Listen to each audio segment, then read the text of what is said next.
retired from Lucknow Medical College as a principal.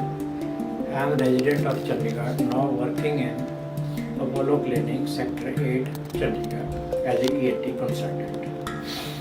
Most of the time patients come with different complaints, but my topic today is noise pollution, which can be prevented. Noise pollution comes from the household goods like washing machines, ACs, fans, mixies, anything in the house which is old and causing noise.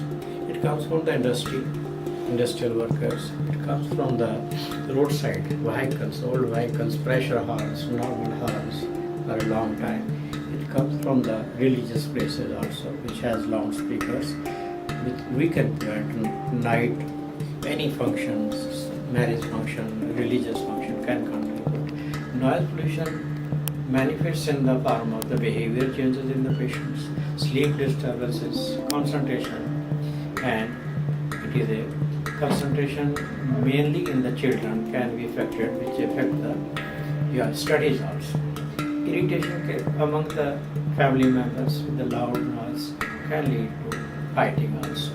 So we can prevent the noise pollution by using minimum earphones for a short time, good mobiles having noise filters, and keeping the volume of the TVs and all sound producing musical or non-musical instruments. So we can prevent it, and we can use it by earplugs if we are supposed to be in the factory or noise pollution areas.